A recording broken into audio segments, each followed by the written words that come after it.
اور انڈوں سے پھر ان کی پیداوار ہوتی ہے، بچے نکلتے ہیں، تو انڈا اس وقت مردہ ہوتا ہے تو زندہ سے نکلتا ہے۔ بتاؤ تمہارے بتوں میں سے کوئی ایسا بت ہے جو زندے سے مردہ انڈا نکالے، جو زندہ سے مردہ نطفہ نکالے؟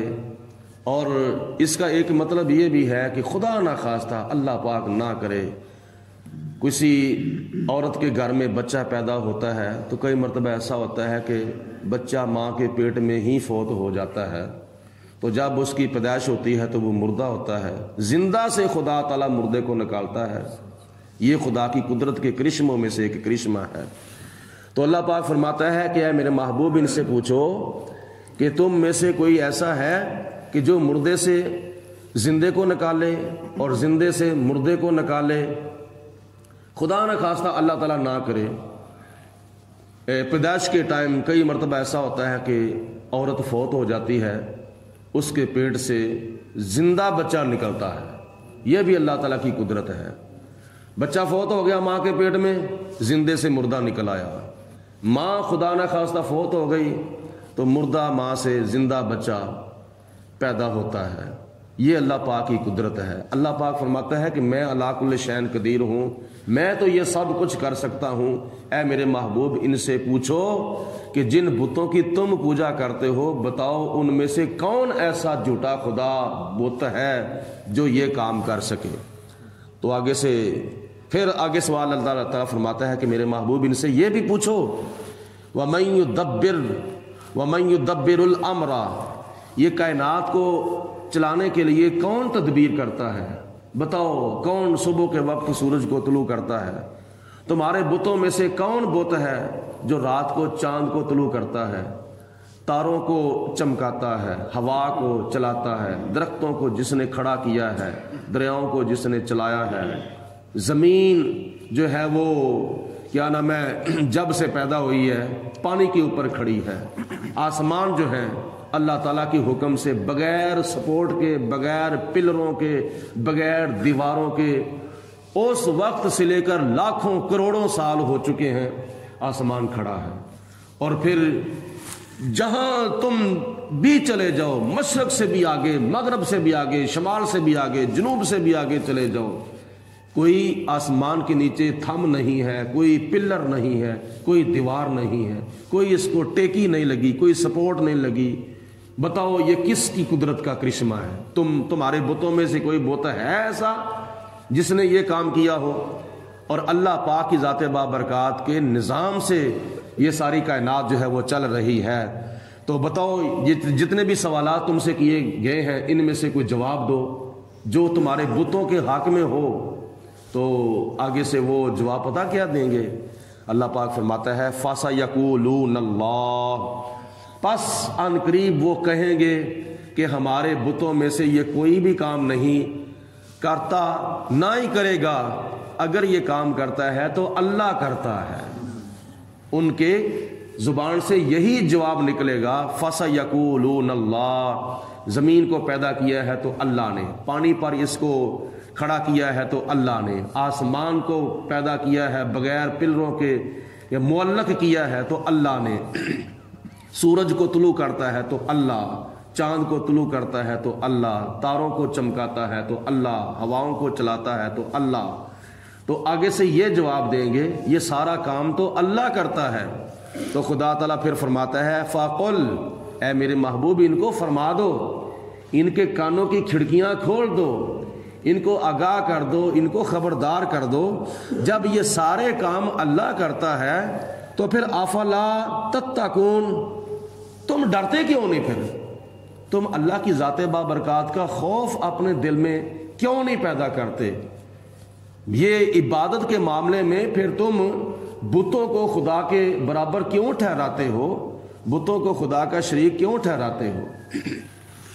اللہ تعالیٰ ارشاد فرماتا ہے فَذَلِكُمُ اللَّهُ، پس یہ اللہ ہے، یہ ہے اللہ تعالیٰ کا تعارف، یہ ہے اللہ پاک کی ذات بابرکات کا عرفان کہ خدا تعالیٰ جو سچا خدا ہے، جو معبود حقیقی ہے، جو برحق معبود ہے، جو وحدہ لا شریک ہے، جو ساری کائنات کا خالق بھی ہے، مالک بھی ہے، رازق بھی ہے، یہ اللہ کا تعارف ہے۔ ربکم الحق، اور وہ سچا رب ہے، وہ جھوٹا رب نہیں ہے بلکہ وہ سچا رب ہے۔ فماذا بعد الحق، تو حق واضح ہونے کے بعد کچھ بھی نہیں ہے، الا الضلال، سوائے گمراہی کے۔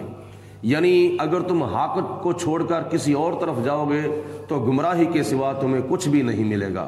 جب تم گمراہی کی طرف جاؤ گے تو گمراہ ہو جاؤ گے، جب گمراہ ہو جاؤ گے تو پھر جنت کے راستے پر نہیں چلو گے بلکہ جہنم کے راستے پر چل کے پھر جہنم کے اندر تمہیں جانا پڑے گا۔ تو یہ گمراہی ہے، حق کو چھوڑ کر کسی اور طرف جانا۔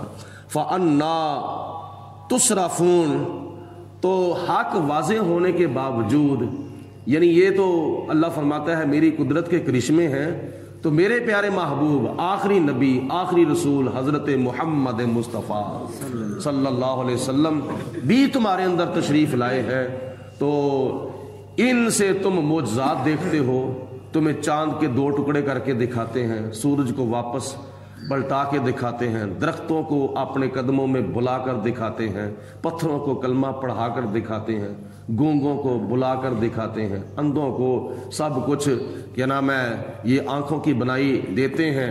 جیسا کہ وہ حضرت قتادہ رضی اللہ تعالی عنہ کے بارے میں حدیث پاک میں آتا ہے کہ ایک جنگ کے اوپر کسی کافر نے تیر مارا تو آنکھ کا ڈھیلا باہر نکل آیا، تلی کے اوپر رکھ کر ہتھیلی پر رکھ کر حضور کی بارگاہ میں حاضر ہو گئے، عرض کی یا رسول اللہ یہ میری آنکھیں ہیں، ان میں سے ایک آنکھ جو ہے باہر آ گئی ہے، میری آنکھ ضائع ہو گئی ہے، تو مجھے آنکھ چاہیے۔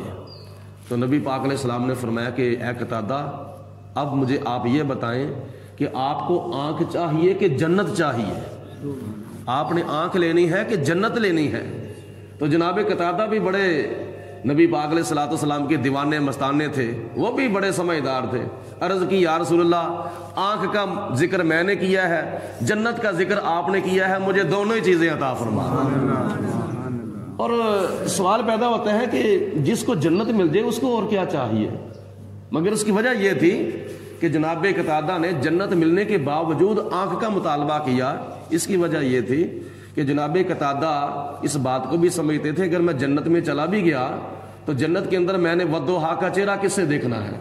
آنکھ سے دیکھنا ہے نا، تو آنکھ ہوگی تو میں حضور علیہ السلام کا چہرہ دیکھوں گا نا، اس لیے یا رسول اللہ آنکھ کا ذکر میں نے کیا ہے، جنت کا ذکر آپ نے کیا ہے، مجھے آنکھ بھی چاہیے، مجھے جنت بھی چاہیے، تجھ کو تجھی سے مانگ کر مانگ لی ساری کائنات، مجھ سا کوئی گدا نہیں، تجھ سا کوئی سخی نہیں۔ اللہ پاک کی ذات بابرکات نے ارشاد فرمایا کذالک، اسی طرح حقت کلمات ربک، اے میرے حبیب علیہ الصلوۃ والسلام آپ کے رب کے کلمات جو ہیں وہ ثابت ہو چکے ہیں، علی الذین فسقوا، ان لوگوں پر جو فاسق ہیں، جو نافرمان ہیں، جو یہ مشرکین مکہ ہیں، ان کے اوپر اللہ تعالیٰ کا فیصلہ ثابت ہو چکا ہے، یعنی ان کی قسمت میں لکھا جا چکا ہے کیا؟ انہم لا یؤمنون، یہ ایمان کبھی بھی نہیں لائیں گے، یہ ازلی طور پر جہنمی لکھے جا چکے ہیں، ان کے دلوں کے اوپر مہر لگ چکی ہے کفر کی اور شرک کی، یہ کبھی بھی مسلمان نہیں ہوں گے۔ اللہ پاک کی ذات بابرکات نے جب دلائل دے کر ان کو سمجھایا پھر بھی نہیں سمجھے تو پھر ان کی قسمت میں ایمان تھا ہی نہیں۔ اللہ پاک کی ذات بابرکات ہم سب کو قرآن مجید پڑھنے کی، سننے کی، سمجھنے کی، اس پر عمل کرنے کی توفیق عطا فرمائے۔